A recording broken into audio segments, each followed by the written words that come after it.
Hello. അപ്പോൾ നമ്മൾ കഴിഞ്ഞ ക്ലാസ്സിൽ ഡിസ്കസ് ചെയ്തത് മാൻ ഇൻഡ്യൂസ്ഡ് ഡിസാസ്റ്ററിന് ചെറിയ ഇൻട്രൊഡക്ഷൻ കൊടുക്കായിരുന്നു ചെയ്തത്. എന്തൊക്കെ ആപത്താണ് ഇതുവഴി ഉണ്ടാകുന്നത്, എന്താണ് ഹിരോഷിമയിലും നാഗസാക്കിയിലും ഒക്കെ സംഭവിച്ചതെന്നൊക്കെ നമ്മളൊരു ചെറിയ ഒരു ഇൻട്രൊഡക്ഷൻ കൊടുത്തു. നെക്സ്റ്റ് പറയേണ്ടത് റേഡിയോളജിക്കൽ ആൻഡ് ന്യൂക്ലിയർ ഹസാർഡ്സ് ആണ്. എന്താണ് റേഡിയോളജിക്കൽ ഇല്ലെങ്കിൽ ന്യൂക്ലിയർ എന്നുകൊണ്ട് ഉദ്ദേശിക്കുന്നതെന്ന്. അപ്പോൾ അത് പറയുന്നത് it is accompanied with a sudden release of huge amount of harmful radiations or radioactive materials or both together in environment in a small area. The emergency can occur under various circumstances. അതായത് ചെറിയൊരു എമൗണ്ടിലുള്ള radio active materials ചെറിയൊരു ഏരിയയിൽ explosion ഉണ്ടാക്കുന്നു, ഇല്ലെങ്കിൽ അത് spread ആവുന്നു, അതുവഴി radiations ഉണ്ടാവുന്നു. ചെറിയൊരു ഏരിയയിൽ ഇങ്ങനെയുള്ള റേഡിയോ ആക്റ്റീവ് മെറ്റീരിയൽസ് എക്സ്പോസ് ആയി അത് റേഡിയേഷൻസ് ഉണ്ടാക്കി ആളുകളുടെ ജീവനെ ബാധിക്കുന്നു. അതാണ് ഇതുകൊണ്ട് ഉദ്ദേശിക്കുന്നത്.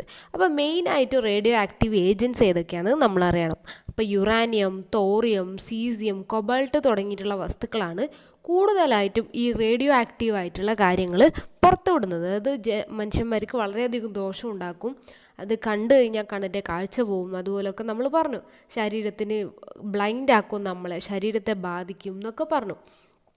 So, the radiological or nuclear disasters can be in form of 3 categories: nuclear bombs, accidents, and nuclear or dirty bombs. അപ്പോൾ ഇതിനെ നമുക്ക് റേഡിയോളജിക്കൽ ഇല്ലെങ്കിൽ ന്യൂക്ലിയർ ഡിസാസ്റ്റേഴ്സിനെ 3ആയിട്ട് തരംതിരിക്കാം.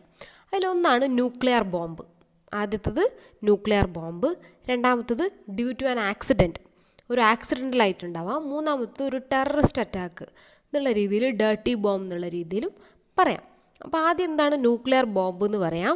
These are most destructive and harmful than the atom bomb use more than half A century ago. That is atom bomb attacks in Hiroshima and Nagasaki. Nuclear bomb എന്ന് പറഞ്ഞാൽ വളരെയധികം destruction ഉണ്ടാക്കുന്ന അല്ലെങ്കിൽ വളരെയധികം ദോഷമായി ബാധിക്കുന്ന ഹാംഫുള്ളായിട്ടുള്ള വസ്തുക്കൾ, ആറ്റം ബോംബ് പോലെയുള്ള വസ്തുക്കൾ. നമ്മുടെ ഒരു 50 വർഷം മുമ്പ്, half of century before it, atom bomb ഒരുപാട് ഡിസ്ട്രക്ഷൻ ഉണ്ടാക്കി. നാഗസാക്കിയിലൊക്കെ ബോംബിട്ടു. അതാണ് ന്യൂക്ലിയർ ബോംബ്. അതിൻ്റെ വീഡിയോ ഞാൻ കഴിഞ്ഞ ക്ലാസ്സിൽ കാണിച്ചായിരുന്നു. ബോംബ് ഉണ്ടാക്കുന്ന എത്രത്തോളം വ്യാപ്തിയിലാണ് ഒരു ബോംബ് പൊട്ടിക്കഴിഞ്ഞാൽ ഉണ്ടാവുന്നതെന്നൊക്കെ. Second one, unintentional. എന്താണ് അൺഇൻറ്റൻഷണൽ? അത് ചെയ്യണമെന്ന് വിചാരിക്കേണ്ട ആക്സിഡൻ്റലായിട്ട് ഈ റേഡിയോ ആക്റ്റീവ് മെറ്റീരിയൽസ് എക്സ്പ്ലോഡ് ആവുന്നു. അതായത് റേഡിയോ ആക്റ്റീവ് ആയിട്ടുള്ള ഇപ്പോൾ കൊബാൾട്ട്, യുറേനിയം, തോറിയം, സീസിയം എന്നൊക്കെ പറയുന്ന വസ്തുക്കൾ ട്രാൻസ്പോർട്ടേഷൻ്റെ ഇടയിൽ അത് വേറൊരു സ്ഥലത്തേക്ക് കൈമാറ്റം ചെയ്യുന്നതായിരിക്കാം. അപ്പോൾ അതിന് വേണ്ടിയിട്ട് ഇത് കൊണ്ടുപോവാണ് എന്ന് വിചാരിച്ചോളൂ. ട്രാൻസ്പോർട്ടേഷൻ യാത്രയിലൂടെ കൊണ്ടുപോകുന്നു. പെട്ടെന്നായിരിക്കാം ഇത് എന്തെങ്കിലും ആക്സിഡൻറ്റ് പോലെ എന്തെങ്കിലും പെട്ടെന്ന് ഉണ്ടാകുന്നൊരു വണ്ടി മറിയുകയോ എന്തെങ്കിലും ആക്സിഡൻ്റ് ആവുക, അങ്ങനെയൊക്കെ രീതിയിൽ ഇത് റിലീസാവും. അപ്പോൾ അതുവഴി എന്താവും, ഒരുപാട് റേഡിയേഷൻസ് പുറത്തേക്ക് വരികയും അതുവഴി ഒരുപാട് അപകടങ്ങൾ സംഭവിക്കാനും അത് വളരെയധികം ജനങ്ങളെ ബാധിക്കാനും കാരണമാവും. അത് ഒരു സ്ഥലത്തുനിന്ന് ഒരു സ്ഥലത്തേക്ക് കൊണ്ടുപോകുമ്പോൾ മാത്രമല്ല, അതുപോലെ തന്നെ വേറെന്താണ്, ഒരു ഫാക്ടറിയിൽ ഇത് സൂക്ഷിക്കുന്ന ഒരു ഫാക്ടറിയിൽ എന്തെങ്കിലും അപകടമോ ഒരു റിയാക്ടറിന് എന്തെങ്കിലും ഫോൾട്ട് ഉണ്ടാവുകയോ അതുവഴി ഇത് ലീക്ക് ആവാനൊക്കെയുള്ള സാഹചര്യങ്ങൾ, ഇതൊക്കെയാണ് ഇതുകൊണ്ട് ഉദ്ദേശിക്കുന്നത്. തേർഡ് വൺ, ടെററിസ്റ്റ് അറ്റാക്ക് ഇല്ലെങ്കിൽ ഡേർട്ടി ബോംബ്സ്. ടെററിസ്റ്റുകളോ ഇല്ലെങ്കിൽ ഡേർട്ടി ബോംബ് എന്നാണ് ഇതിന് പറയുന്നത്. അതായത് ഇങ്ങനെയുള്ള radiological depression device, it's A weapon. ആ വെപ്പൺ യൂസ് ചെയ്തിട്ട് ആളുകളുടെ ജീവനെ ബാധിക്കുകയോ ഇല്ലെങ്കിൽ ഒരു ടാർഗറ്റ് ഏരിയയെ തന്നെ ഇല്ലാണ്ടാക്കുകയോ ചെയ്യും. സോ ഇതാണ് ഡേർട്ടി ബോംബ് കൊണ്ട് ഉദ്ദേശിക്കുന്നത്. അതിനെയാണ് ടെററിസ്റ്റ് അറ്റാക്കും. അപ്പോൾ ഒന്ന് ആലോചിച്ച് നോക്കൂ, ഇതൊരു ടെററിസ്റ്റ് ഗ്രൂപ്പിൻ്റെ കയ്യിലാണ് കിട്ടുന്നതെങ്കിൽ, ഈ മെറ്റീരിയൽസ് കിട്ടുന്നതാണെങ്കിൽ, അതുകൊണ്ട് അവർ ബോംബ് ഉണ്ടാക്കി അത് എക്സ്പ്ലോഡ് ആവുകയാണെങ്കിൽ എന്തായിരിക്കും സംഭവിക്കുന്നുണ്ടാവുക? It is called dirty bombs. അപ്പോൾ അത് മിസ്യൂസ് ചെയ്യുന്നതൊക്കെയാണ് ഡേർട്ടി ബോംബ്സ് കൊണ്ട് ഉദ്ദേശിക്കുന്നത്. The theft of nuclear material can enable the creation of crude bombs commonly known as the dirty bombs, which can be fused by anti-social elements or terrorists. A dirty bomb is a radioactive dispersal device. The radioactive material is dispersed in conjunction with conventional explosive. The explosion of a bomb in a thickly populated area which lead to a number of casualties amount of explosive material itself. The people in the surrounding area will also get a dose of radiation, both external dose and internal dose, as a consequence of this. The limited area may also get contaminated like a nuclear explosion. So എന്താ പറയുന്നത്, അതായത് ഇങ്ങനെ bomb ഉണ്ടാക്കിയിട്ട് അത് ഒരു highly populated ആയിട്ടുള്ള അല്ലെങ്കിൽ ഒരു തിക്ക് വളരെയധികം ജനങ്ങൾ താമസിക്കുന്ന ഒരു ടൗൺ അല്ലെങ്കിൽ ഒരു സിറ്റി പ്രദേശത്തൊക്കെയാണ് ഇടുന്നതെങ്കിൽ അതുണ്ടാക്കുന്ന കാഷ്വാലിറ്റീസ് എത്രത്തോളം വളരെ അധികമായിരിക്കും, എത്ര ഭീകരമായിരിക്കും അവിടുത്തെ സിറ്റുവേഷൻ. അത് വെറും മനുഷ്യനെ പുറമേ മാത്രമല്ല ഉള്ളിലും ഒക്കെ ശരീരത്തിന് ഇൻറ്റേർണൽ ആൻഡ് എക്സ്റ്റേർണൽ ആയിട്ടും ഡോസ് ഉണ്ടാക്കും. ഡോസ് ഓഫ് റേഡിയേഷൻ വളരെയധികം നമുക്ക് ഉണ്ടാക്കും. മാത്രമല്ല പിന്നെന്താണ് പറയുന്നത്, ആ ഏരിയ തന്നെ കണ്ടാമിനേറ്റഡ് ആവും, മലിനമായി പോവും. പിന്നെയോ അത് മാത്രമല്ല വേറൊരു പോയിന്റ് കൂടി പറയുന്നുണ്ട്. പിന്നെന്താണ്, ഇത് കാഷ്വാലിറ്റീസ് ഇൻക്രീസ് ചെയ്യുന്നല്ലേ, വളരെയധികം കാഷ്വാലിറ്റീസ് ഉണ്ടാക്കും ഇത്തരത്തിലുള്ള ഒരു എക്സ്പ്ലോഷൻ ഉണ്ടായിക്കഴിഞ്ഞാൽ. പിന്നെ പറയുന്നത് a dirty bomb is not a weapon of mass destruction. ഒരു ഡേർട്ടി ബോംബ് ഒരു മാസ് ഡിസ്ട്രക്ഷൻ ഉണ്ടാക്കാൻ വേണ്ടി മാത്രമുള്ളതല്ല, സെയിം ടൈം പിന്നെന്താണ്, ജനങ്ങളുടെ ഇടയിൽ ഒരു ഭീതി ഉണ്ടാക്കാനും അവർ നോർമൽ ലൈഫിനെ ബാധിക്കാനും. It may lead to disruption of normal civil life because the merely possibility of imminent exposure to radiation cause a sense of panic among people. അപ്പോൾ ഇങ്ങനെയുള്ള പ്രശ്നങ്ങളൊക്കെ ഉണ്ടാവും. പിന്നെ പറയുന്നത് in case of a dirty bomb attack the intention will always to create a fear, scare, panic and confusion. ഇവിടെ എന്താ പറയുന്നത്, ഒരു ഡേർട്ടി ബോംബിൻ്റെ ലക്ഷ്യം എന്ന് പറയുന്നത്, ഒരു അറ്റാക്ക് എന്ന് പറയുന്നത് എല്ലായ്പ്പോഴും ആൾക്കാരെ കൊല്ലാൻ മാത്രമല്ല, പിന്നെന്താണ്, create fear, scare, panic and confusion. ജനങ്ങളുടെ ഇടയിൽ ഭീതിയും സംശയവും പേടിയും ഒക്കെ ഉണ്ടാക്കാനുള്ള ഒരു മാർഗം കൂടിയാണ് ഈ ഡേർട്ടി ബോംബ് അറ്റാക്ക് കൊണ്ട് ഉദ്ദേശിക്കുന്നത്. There is a terrorist group is likely to focus the densely populated cities, targets and sensitive places. These could railway stations, bus stands, economic nerve centers, entertainment and religious venues, schools, shopping complex, sports stadium, business centers and large congregations, etc. അപ്പോൾ ടെററിസ്റ്റുകൾ select ചെയ്യുന്ന സ്ഥലങ്ങളൊന്ന് നോക്കിക്കോളൂ. അത് കാണുമ്പോൾ നിങ്ങൾക്ക് കുറച്ചും കൂടി മനസ്സിലാവും. കാരണം അവർ ഫോക്കസ് ചെയ്യുന്നത് എങ്ങനെയുള്ളതാണ്, ഡെൻസ്ലി പോപ്പുലേറ്റഡ് ആയിട്ടുള്ള സിറ്റിയാണ്. അതായത് ഒരുപാട് ആളുകൾ ജീവിക്കുന്ന സ്ഥലമാണ്, സെൻസിറ്റീവ് ആയിട്ടുള്ള ഏരിയകളാണ്. എങ്ങനെയുള്ളത്, റെയിൽവേ സ്റ്റേഷൻ, ബസ് സ്റ്റാൻഡ്, ബാങ്കുകൾ, പിന്നെയോ റിലീജിയസ് സെൻറ്റേഴ്സ്, പള്ളികൾ, അമ്പലങ്ങൾ, പിന്നെയോ ഷോപ്പിംഗ് മാളുകൾ, സ്പോർട്സ് സ്റ്റേഡിയങ്ങൾ, ബിസിനസ് സെൻറ്റേഴ്സ്, ഇങ്ങനെയുള്ള മെട്രോസ്, ഇതുപോലെ തുടങ്ങിയ കാര്യങ്ങളാണ് ആളുകൾ ഇല്ലെങ്കിൽ ടെററിസ്റ്റുകൾ കൂടുതലായിട്ട് ഇങ്ങനെയുള്ള അപകടങ്ങൾ സൃഷ്ടിക്കാൻ വേണ്ടി ശ്രമിക്കുന്നത്.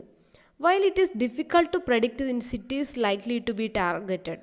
അതായത് ഇത് എവിടെയാണ് ഇവരെന്താ ചെയ്യാൻ പോകുന്നത് നമുക്ക് പ്രഡിക്റ്റ് ചെയ്യാൻ പോലും പറ്റാത്ത രീതിയിലായിരിക്കും ഇവരോരോന്ന് ചെയ്യുന്നുണ്ടാകും. It will make sense to focus only on the locations, town, cities when meet the above criteria because covering the entire country will be unacceptably costly.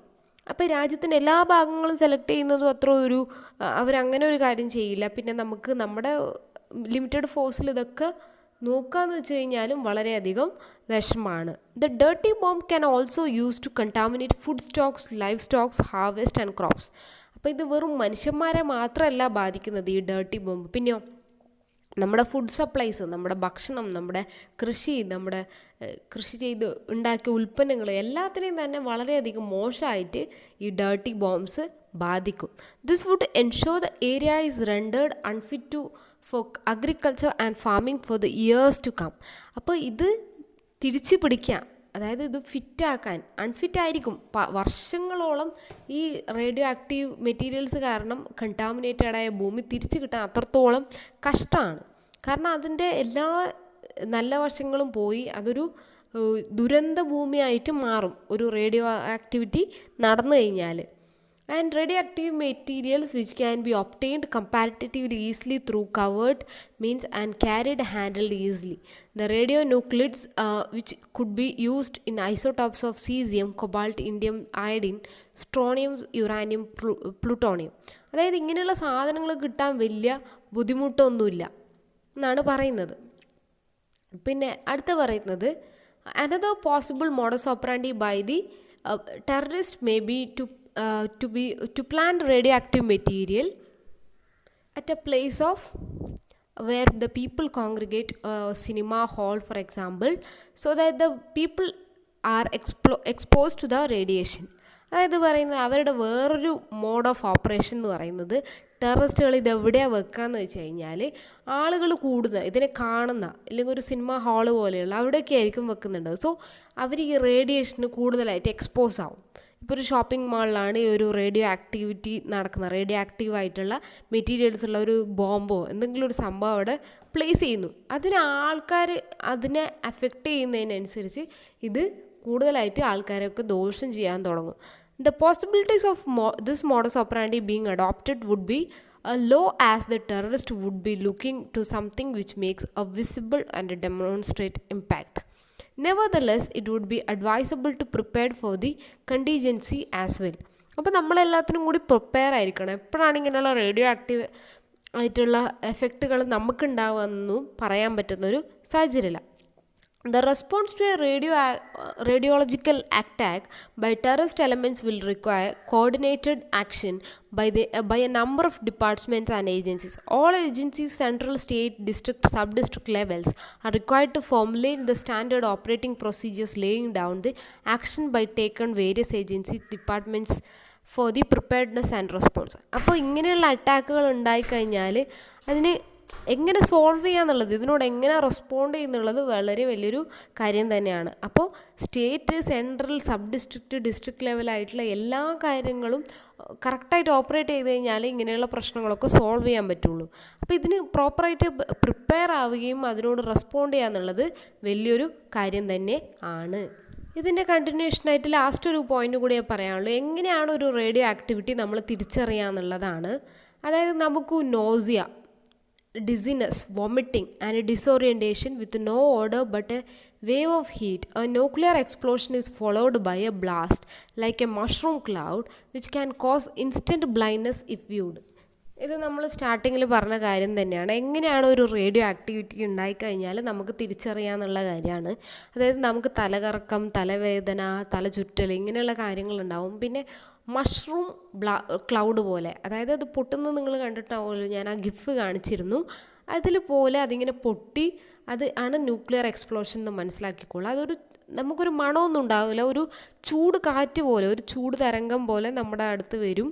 അത് നമ്മൾ നോക്കിക്കഴിഞ്ഞാൽ നമ്മുടെ കാഴ്ച വരെ പോകാനുള്ള അത്രയും അതിന് എഫക്റ്റ് ഉണ്ട് എന്നാണ് പറയുന്നത്. ഇനി പറയേണ്ടത് റേഡിയോളജിക്കൽ ഓർ ന്യൂക്ലിയർ ഡിസാസ്റ്റർ സിനേരിയോ ആണ്. എന്താണ് റേഡിയോളജിക്കലും ന്യൂക്ലിയറും സെയിം തന്നെയാണ്. ഓർ ഇട്ടിട്ടാണ് പറയുന്നത്. ന്യൂക്ലിയർ എന്ന് പറഞ്ഞാൽ നമുക്ക് കണ്ണിന് പോലും കാണാൻ പറ്റാത്ത വസ്തുക്കൾ ഉപയോഗിച്ചിട്ടുണ്ടാക്കുന്ന ബോംബുകളാണ്. അപ്പോൾ ഇതിൻ്റെ സിനേരിയോ എങ്ങനെയാണ് ഇതൊക്കെ സംഭവിക്കുന്നതെന്നാണ് നെക്സ്റ്റ് പറയാനുള്ളത്. അപ്പോൾ നമ്മൾ പറഞ്ഞിരുന്നു പല രാജ്യങ്ങളുടെ കയ്യിലും എന്തുണ്ട്, ഇങ്ങനെയുള്ള ന്യൂക്ലിയർ വെപ്പൺസ് ഉണ്ട് എന്ന് പറഞ്ഞു. അപ്പോൾ ഇതിൻ്റെ ഒക്കെ എഫക്റ്റ് വളരെ വലുത് തന്നെയാണ്. അപ്പോൾ നമ്മളത് ഊഹിക്കുന്നതിലും വളരെ വലുതാണ്. നിങ്ങൾ ആ വീഡിയോ കണ്ടിട്ടുണ്ടാവും എങ്ങനെയാണ് ഓരോന്നും സംഭവിക്കുന്നതെന്നും എത്രത്തോളം ഏരിയ ആണ് ഇത് കവർ ചെയ്യുന്നതൊക്കെ. So the calculation is different. അപ്പോൾ എങ്ങനെയൊക്കെയാണ് ഇത് സംഭവിക്കുന്നത്, എത്രത്തോളം സംഭവിക്കുന്നുള്ളതിനെക്കുറിച്ചുള്ള കാൽക്കുലേഷൻ ഓരോരുത്തർക്കും വ്യത്യസ്തമായിട്ടുള്ള രീതിയിലാണ്. അപ്പോൾ ഇതിൻ്റെ പ്രിപ്പയർഡ്നെസ് വളരെയധികം നന്നായിട്ട് ചെയ്യേണ്ടതുണ്ട്. ഇങ്ങനെയുള്ള ഒരു റേഡിയോ ആക്റ്റീവ് ഡിസാസ്റ്റേഴ്സിനുള്ള ഒരു പ്രിപ്പയർഡ്നെസ് നമ്മൾ ഓൾറെഡി എടുക്കേണ്ടതിൻ്റെ ആവശ്യമുണ്ട്. When the yield is in low KT ranges and the clouds remains in the lower atmosphere and its effects will be entirely restricted local area. But when the yield exceeds 30 KT, the part of the cloud will punch into stratosphere. It begins 7 miles up. According to inflicting grave maximum effects, 20 KT weapons are considered to be preferable device. അപ്പോൾ നമ്മൾ കഴിഞ്ഞ ഒരു വീഡിയോയിൽ പറഞ്ഞതാണ് എന്താണ് അതിൻ്റെ height, ഓരോ ബോംബും എത്രത്തോളം വ്യാപ്തിയാണ് ഉണ്ടാക്കുന്നത്, ഓരോന്നും ഉണ്ടാക്കുന്നത് എത്ര ദൂരത്തോളമാണ് പോകുന്നത്, അതിൻ്റെ ഒരു വൈഡ്നെസ്, എത്ര വൈഡായിട്ടാണ് ഇത് അപകടം ഉണ്ടാക്കുന്നതെന്നൊക്കെ നമ്മൾ പറഞ്ഞു. അത് തന്നെയാണ് ഈ പാരഗ്രാഫിലും പറയുന്നുള്ളത്.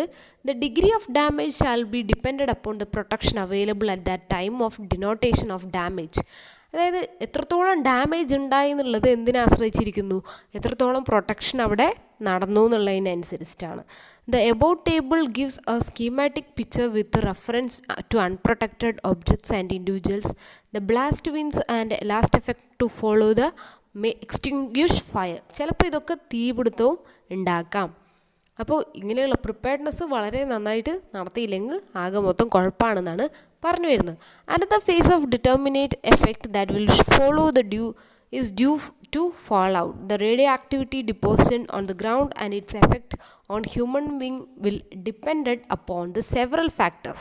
അപ്പോൾ ഇങ്ങനെ ഒരു ന്യൂക്ലിയർ ബോംബ് പൊട്ടി എക്സ്പ്ലോഡായി അതിൻ്റെ എഫക്റ്റ് മനുഷ്യന്മാർക്ക് ഉണ്ടാകുന്നത് പല കാരണങ്ങളുടെ അടിസ്ഥാനത്തിലാണ്. ലൈക്ക് ഔട്ട്പുട്ട്, അപ്പോൾ എത്രത്തോളം പവറുള്ള വെപ്പണാണ് പൊട്ടിയത് അതിനനുസരിച്ച് ഉണ്ടാവും ആദ്യത്തെ എഫക്റ്റ്. പിന്നെന്ന് പറയുന്നത് ഹൈറ്റ് ഓഫ് ദ ബേസ്റ്റ്, എത്ര ഉയരത്തിലേക്കാണ് ഇത് ഈ ന്യൂക്ലിയർ ബോംബ് പൊട്ടിയതെന്ന് പറഞ്ഞിട്ട്. പിന്നെ എൻവയോൺമെൻറ്റ് കണ്ടീഷൻ, വിൻഡ് വെലോസിറ്റി, അതായത് പ്രകൃതിയുടെ കണ്ടീഷൻ എങ്ങനെയാണ്, മഴയുള്ളതാണോ അതോ കാറ്റുള്ളതാണോ, പിന്നെ ക്ലൗഡ് ഉണ്ടോ, ഇതൊക്കെ അനുസരിച്ചാണ് ഒരു അപകടത്തിൻ്റെ വ്യാപ്തി നമ്മൾ മനസ്സിലാക്കുന്നത്. പിന്നെ പറയേണ്ട കാര്യം എന്താണ്, ഇത് ഒരു 20 KT ഒരു ശക്തിയുള്ള ബോംബാണെങ്കിൽ എത്രത്തോളമാണ് ഇത് ഏരിയ ബാധിക്കുന്നത്. ഒരു 65 സ്ക്വയർ കിലോമീറ്ററോളം അത് ബാധിക്കും. 32 ലക്ഷത്തോളം ആളുകളെ, ഇൻഹാബിറ്റൻസിനെ അത് ബാധിക്കും. പിന്നെ ഒരു 3.5 ലക്ഷത്തോളം, ഒരു 3.2 lakh death within first few months, അതായത് ആദ്യത്തെ കുറച്ച് മാസം കൊണ്ട് തന്നെ ഒരു 3-3.5 ലക്ഷത്തോളം ആൾക്കാർ മരിക്കാനുള്ള സാധ്യതയുണ്ട്. പിന്നെ അപ്രോക്സിമേറ്റ്ലി 4000 കിലോമീറ്ററോളം കാറ്റുണ്ടെങ്കിൽ അതിൻ്റെ ഔട്ട്പുട്ട് ഫാൾ ഔട്ട് ഉണ്ടാവും ഈ റേഡിയോ ആക്റ്റീവ് തിങ്സിൻ്റെ. ഇതൊക്കെയാണ് ഇതിൽ പറയുന്ന കാര്യങ്ങൾ.